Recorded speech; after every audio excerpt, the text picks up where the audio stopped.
Photo दिया यार। वो देख रिकॉर्डिंग ऑन है, ऑन है। भाई ये लेट वालों को है ना हटा दे यहाँ से काम से।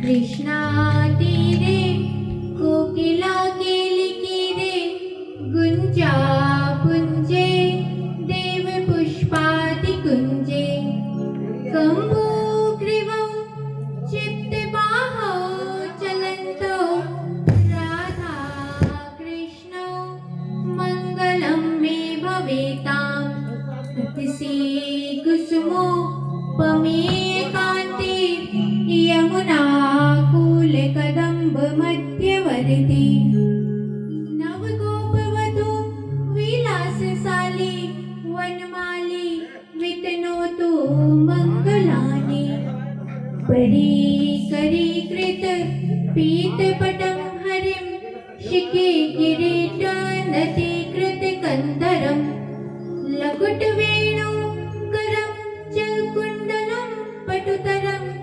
नटवेशधरं भजे भजे वसन्तं नवनीतचौरं गोपाङ्गनानामधुकूलचौरम् अनेकजन्मार्जितपापचौरं चौराग्रगण्य पुरुषं नमामि श्रीहंसं च सनत्कुमार प्रवती वीणाधरं नारदं निम्बादित्य गुरुं च द्वादश गुरुन् श्री श्रीनिवासादिकान् वन्दे सुन्दर भट्ट देशिक मुखान् वश्विन्दुसङ्ख्यायुतान् श्रीव्यासादरिमध्यगाच परिता सर्वान् गुरुन् सादरम्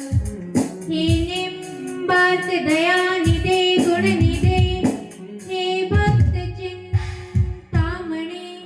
हे आचार्य शिरोमणे मुनिगणे रामेक्यपादाम्बुज हे सृष्टिस्थिति पालक प्रभवना हे नाथ मायाधिपे हे गोवर्धन कंदरालय विभो मां पाहि सर्वेश्वर कस्तूरी तिलकं ललाटपटले वक्षस्थले कौस्तुभं नासाग्रे वरमुक्तिकङ्कणतले वेणुकरे कङ्कणं सर्वाङ्गे हरिचन्दनं सुललितं कण्ठे च मुक्तावली गोपस्त्री परिवेष्टितो विजयते गोपालचूडामणि भक्तिभक्त भगवन्त गुरु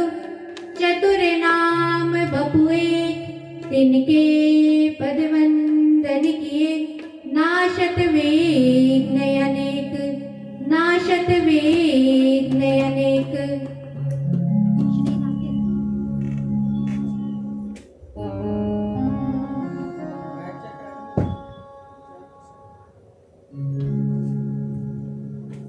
श्री राधे हरि भगवत श्री राधे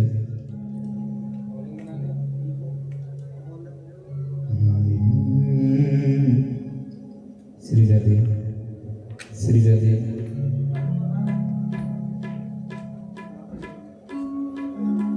श्री राधे राधे गोविंद गोविंद राधे श्री राधे राधे गोविंद गोविंद राधे राधे गोविंद गोविंद राधे जय राधे राधे गोविंद गोविंद राधे गोविंद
जय। गिरिराज महाराज की जय। पूज्य सद्गुरुदेव भगवान की जय। जय जय श्री राधे श्याम।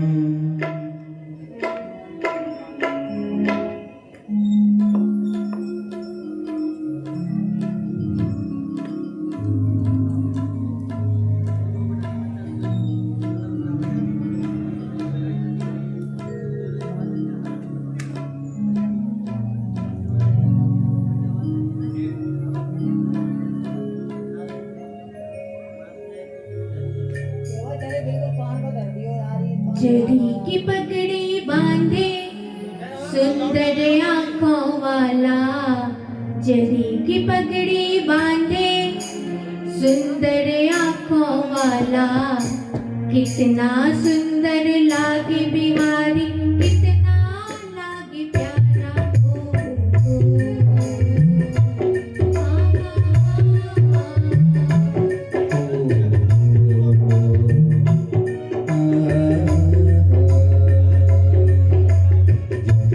पगड़ी बांधे सुंदर आँखों वाला, पगड़ी बांधे सुंदर आँखों वाला, कितना सुंदर लागे बिहारी, कितना लागे प्यारा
सिर मोर मुकुट बिराजे। सखियाँ पगली होती जब जब होठों पे बंसी बाजे। सखियाँ पगली होती जब जब होठों पे बंसी बाजे। सखियाँ पगली होती जब जब होठों पे बंसी बाजे। है चंदा ये सांवरा तारे हैं ग्वाल वाला। चंदा ये सांवरा तारे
सुंदर श्याम सलोना तेरी बेटी मेरी चाह सुंदर श्याम सलोना तेरी बेटी मेरी चाह में सर सर करता तेरा पीतांबर मतवाला सर सर करता तेरा पीतांबर मतवाला कितना सुंदर लागे बिहारी कितना लागे प्यारा ओ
तू जब जब बंसी बजाए तब मोर भी नाच दिखाए जब जब बंसी बजाए तब मोर भी नाच दिखाए यमुना में लहरें उठे और कोयल भी कुहुकाए यमुना में लहरें उठती और कोयल कुहुकाए यमुना में लहरें उठे और कोयल भी कुहुकाए हाथ में कंगन पहने और गले में चंदी माला हाथ में कंगन पहने और गले में चंदी माला कितना सुंदर लागे बिहारी कितना लागे प्यारा ओ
पगड़ी मांगे सुंदर आँखों वाला, इतना सुंदर लागे बिहारी, इतना लागे प्यारा।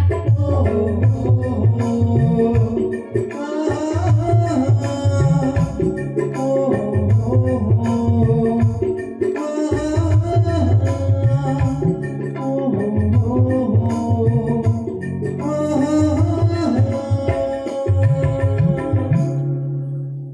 बोलिए भक्तवत्सल भगवान की जय। जय जय श्री राधे।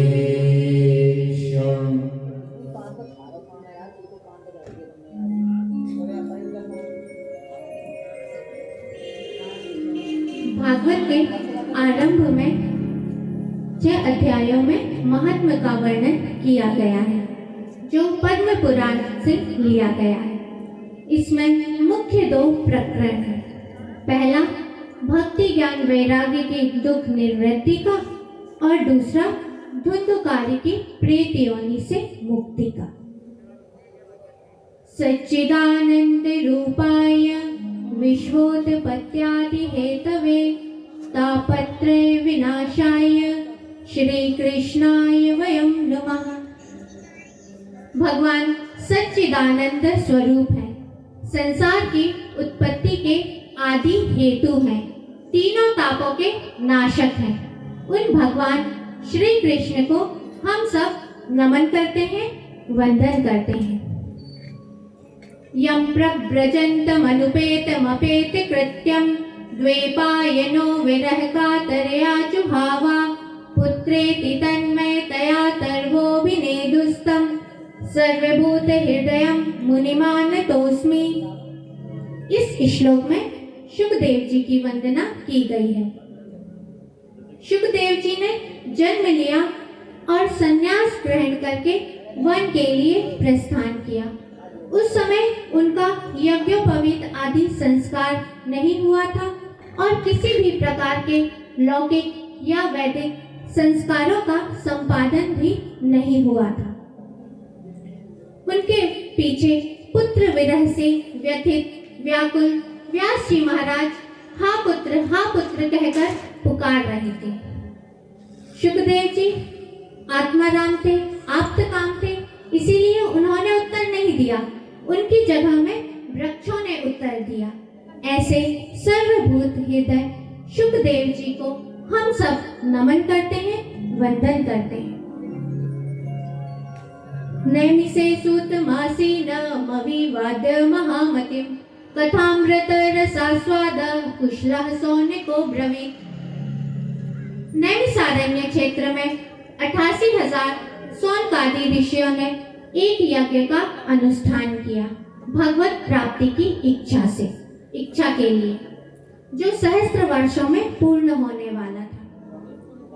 प्रातःकाल अग्निहोत्र आदि किया। उसके बाद सौनकादि ऋषियों ने सूत जी के पास जाकर प्रणति निवेदन करते हुए कहा, सूत जी, आपका ज्ञान अज्ञान अंधकार को दूर करने के लिए करोड़ों सूर्य के समान है। आप मम कर्ण रसायनम, हमारे कानों को प्रिय लगने वाली अमृत के समान तत्सार गर्भित कथा कहिए, क्योंकि चिंतामणि तो केवल लौकिक सुख ही दे सकती है और कल्पवृक्ष अधिक से अधिक स्वर्गीय संपदा दे सकता है, लेकिन जिसके ऊपर गुरु प्रसन्न हो जाते हैं, तो उनके लिए जो बैकुंठ, योगियों के लिए जो बैकुंठ लोक है, वह भी सुलभता से प्राप्त करा देते हैं।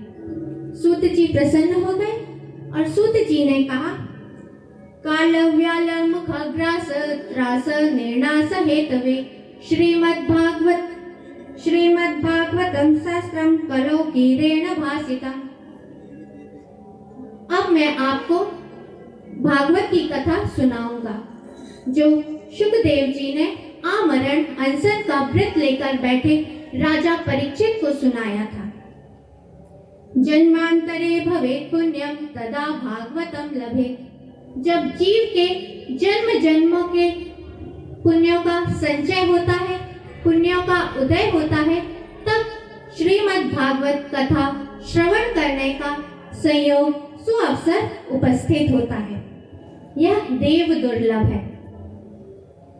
परीक्षिते कथा वक्तुं सभायां संसिते सुखे सुधा कुंभं गृहीत्वैव देवास्तत्र समागम।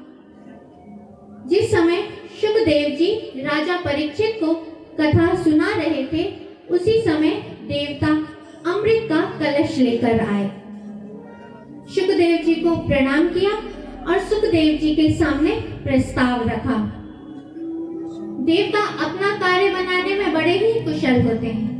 देवताओं ने शुकदेव जी के सामने प्रस्ताव रखा, एवं विनिमये जाते सुधा राज्ञा प्रपीयतां, कि यह स्वर्गामृत राजा परीक्षित को पिला दीजिए, जिससे राजा परीक्षित अमर हो जाएंगे, और भागवतामृत हम देवताओं को पिला दीजिए, भागवत की कथा हम देवताओं को सुना दीजिए।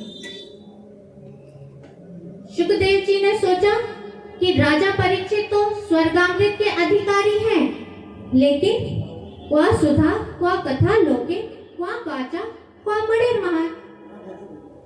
सुखदेव जी ने यहाँ पर भागवत की तुलना महामूल्य मणि से की है और स्वर्गीय अमृत को साधारण कांच के समान बतलाया है। सुखदेव जी ने सोचा, अभक्तांस्तांस विज्ञाय नादधौसो कथामृतम् श्रीमद्भागवती वार्ता सुराणाम अपि दुर्लभा।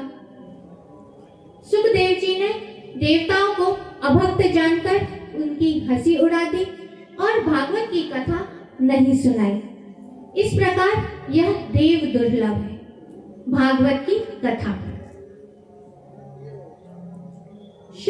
जब ब्रह्मा जी ने देखा कि परीक्षित जी की मुक्ति, क्योंकि सर्प के काटने से जीव की मुक्ति नहीं होती है, लेकिन परीक्षित जी की मुक्ति को देखकर ब्रह्मा जी को बड़ा ही आश्चर्य हुआ और ब्रह्मा जी ने अपने ब्रह्मलोक में जाकर तराजू के एक पड़ले पर कल्याण प्राप्ति के जितने भी साधन हैं, योग, जप, तप, स्वाध्याय, व्रत आदि जितने भी हैं, उन सभी को रखा और एक पड़ले पर श्रीमद् भागवत को रखा और तौला कि कौन श्रेष्ठ है।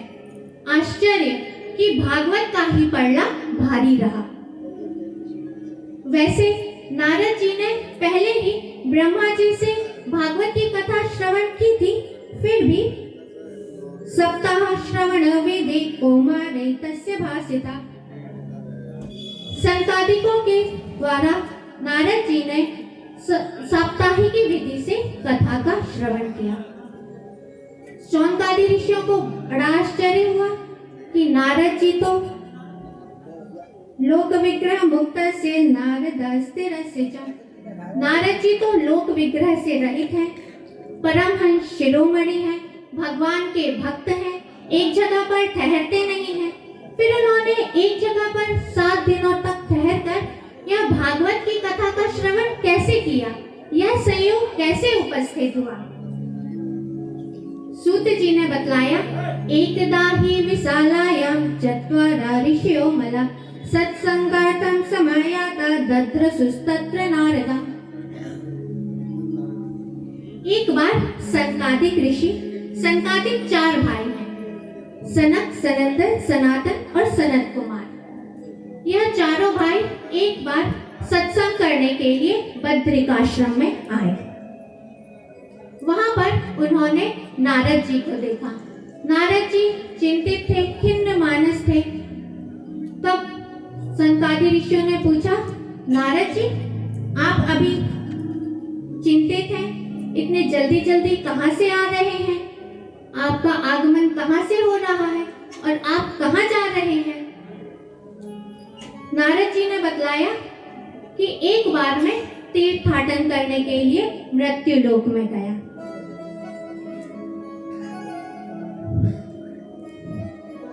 वहां पर मैंने सभी तीर्थों का भ्रमण किया।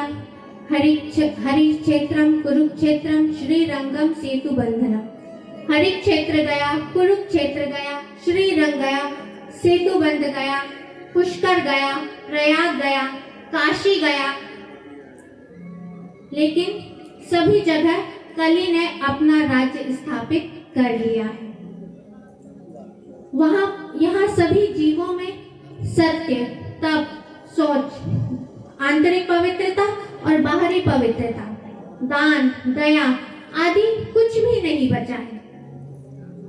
लोग केवल अपने पेट के पोषण में लगे हुए हैं, कन्याओं का विक्रय करने लगे हैं और देवालयों में, आश्रमों में यवनों ने अपना राज्य स्थापित कर लिया है और उन दुष्टों ने बहुत से देवालयों को नष्ट भी कर दिया है। ना योगी नैव सिद्धो वा ना ज्ञानी सत्रियो नरः कलितावा नलेन्याद्य साधनं भस्मतां गतः। इस प्रकार यहाँ ना कोई योगी बचा है, ना कोई सिद्ध बचा है, ना ही कोई कर्म कांडी बचा है। कली ने कल्याण प्राप्ति के जितने भी साधन हैं उनको नष्ट भ्रष्ट कर दिया है। इस प्रकार मैं कलियुग के दोषों को देखता हुआ यमुना के किनारे पहुंचा। वहां पर मैंने एक आश्चर्य देखा। एका तो तरुणी तत्र निसन्ना खिन्न मानसा। एक तरुणी स्त्री है और उसके पास में दो वृद्ध पुरुष सो रहे थे। मैं वहां से जा रहा था। उस युवती ने मुझे रोका। भो भो साधो क्षणं तिष्ठं म चिंतामपि नाशयम्। ओ साधु महात्मा जी,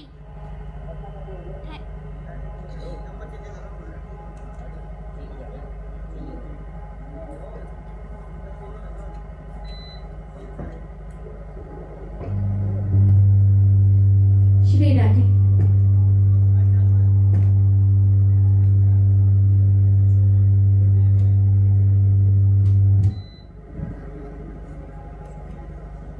उस युवती ने कहा, ओ साधु महात्मा जी ठहरिए, मेरी चिंता को दूर कीजिए, क्योंकि आपका दर्शन हो जाने पर फिर सारी चिंताएं, सारे पापों का नाश हो जाता है। जब जीव के पुण्यों का उदय होता है तब उसके जीवन में किसी संत का प्रवेश होता है, किसी संत का दर्शन होता है और एक बार यदि संत का दर्शन हो जाता है तो सारी चिंताएं दूर हो जाती हैं।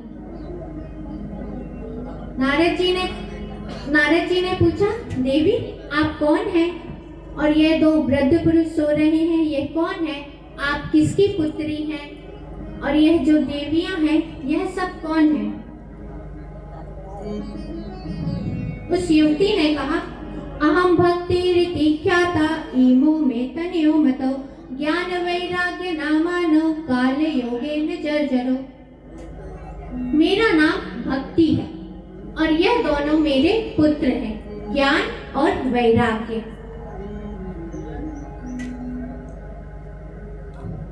कली और हम लोग दुखी होकर यहाँ पर हैं, आए हुए हैं और यह जो देवियां हैं, यह सब गंगा आदि नदियां हैं जो मूर्तिमान होकर मेरी सेवा कर रही हैं। इन देवियों से सेवित होने पर भी मेरी चिंता, मेरा दुख दूर नहीं हो रहा है।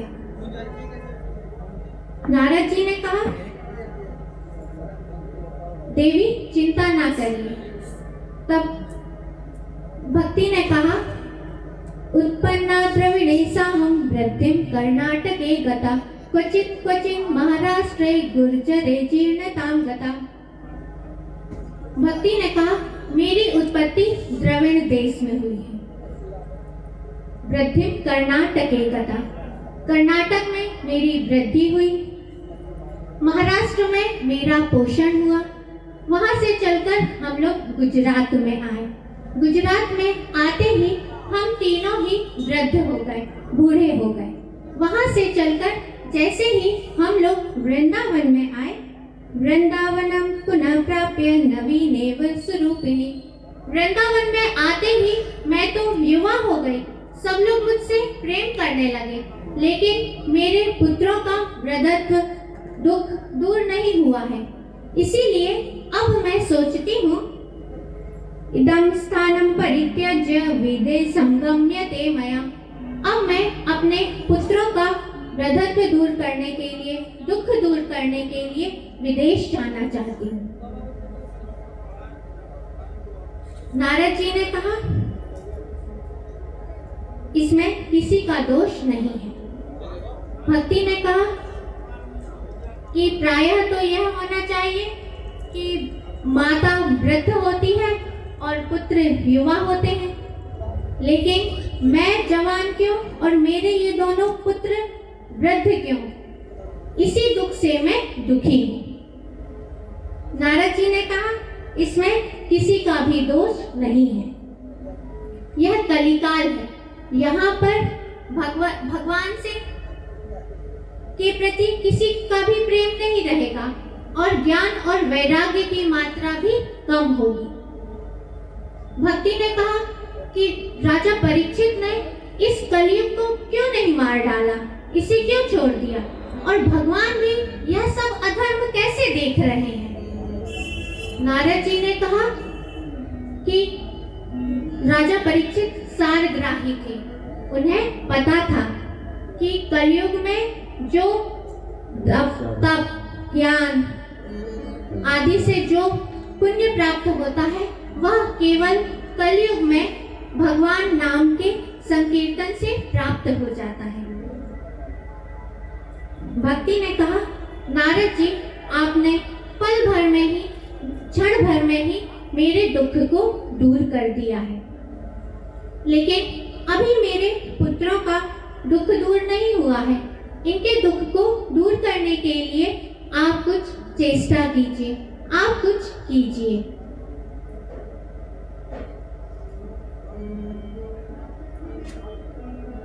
नारद जी ने कहा, नारद जी ने ज्ञान और वैराग्य के कान में गीता का पाठ किया, वेदांत का पाठ किया, लेकिन उनकी मूर्छा दूर नहीं हुई। थोड़ी चेतना तो आई, लेकिन वह पुनः मूर्छित हो गए।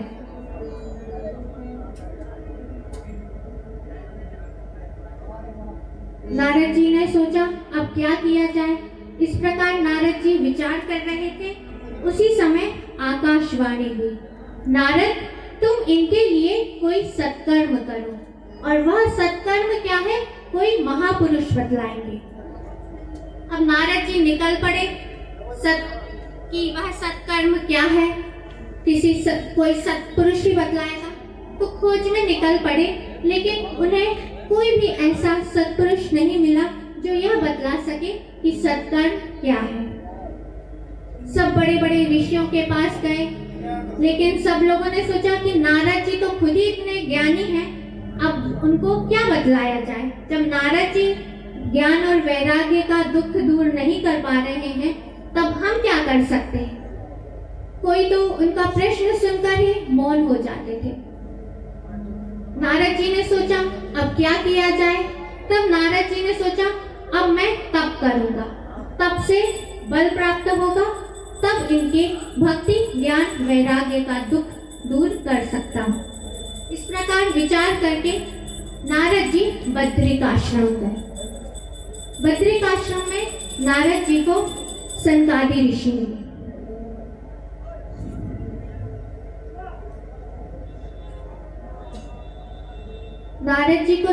नारद जी को देखा सनकादि ऋषियों ने और पूछा कि नारद जी, अभी आप क्यों दुखी हैं, चिंतित हैं?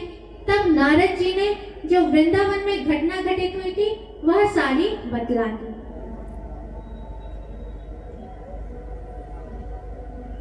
सनकादि ऋषि जब ब्रह्मा जी ने सृष्टि की थी, तब सबसे पहले अपने इन्हीं चारों पुत्रों को उत्पन्न किया था, और यह हमेशा 5 वर्ष के ही अवस्था के रहते हैं। सनकादि ऋषियों ने सूत जी से पूछा कि यह हमेशा 5 वर्ष की अवस्था के क्यों रहते हैं? सूत जी ने कहा, हरि शरण मेवं ही नित्यम येषां मुखे वचा, क्योंकि यह हमेशा अपनी जीवा पर हरि शरणम हरि शरणम हरि शरणम हरि शरणम इस मंत्र का जप करते रहते हैं। इस मंत्र का जप करते रहने से इनके पास काल कभी आता ही नहीं।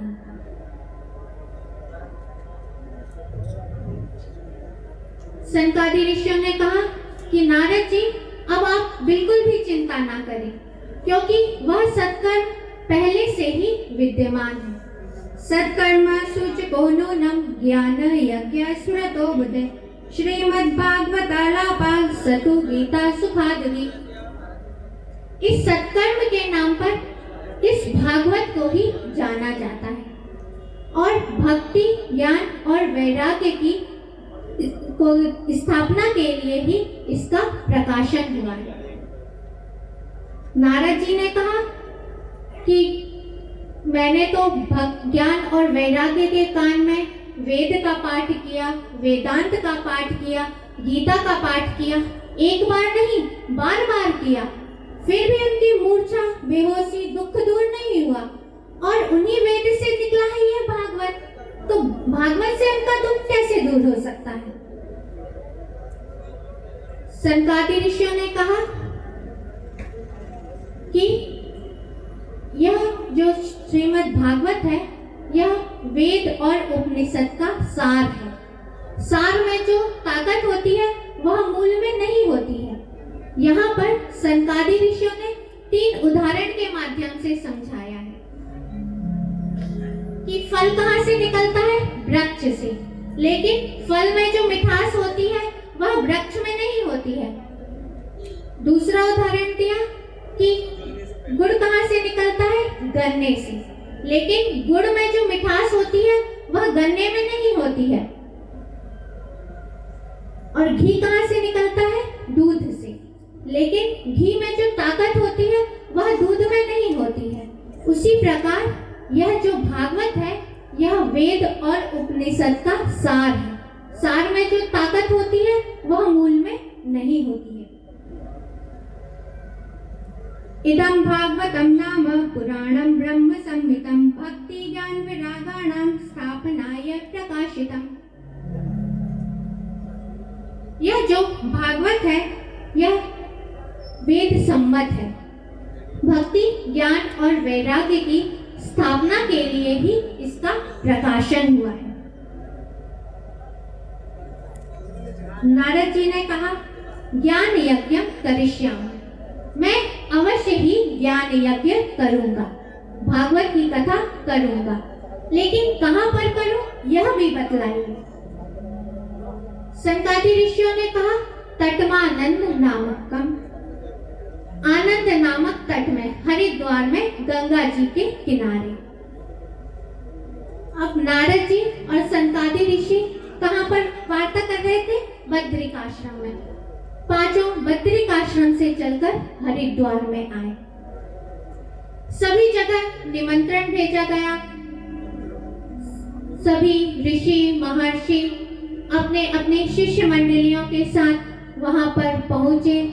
सभी जितने भी वेद थे, जितने भी पुष्कर आदि सरोवर थे, सभी हिमालय आदि पर्वत, सभी वेद सब मूर्तिमान होकर कथा का श्रवण करने के लिए आए। सभी देवता आए, देवताओं के साथ दानव भी आए थे कथा का श्रवण करने के लिए।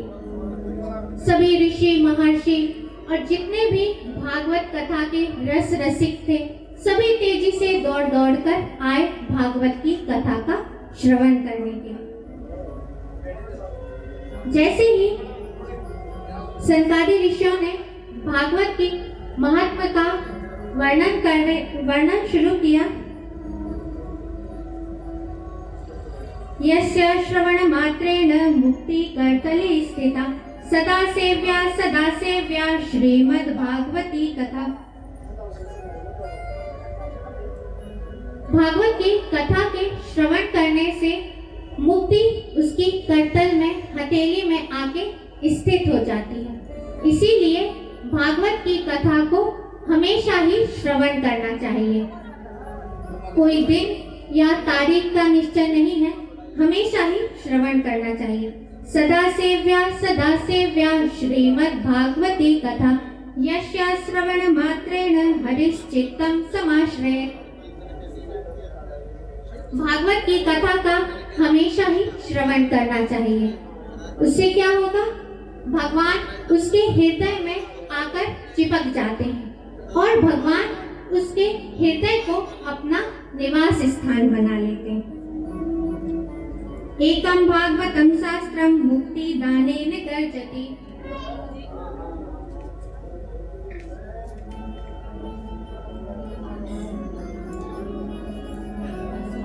बोलिए भक्तवत्सल भगवान की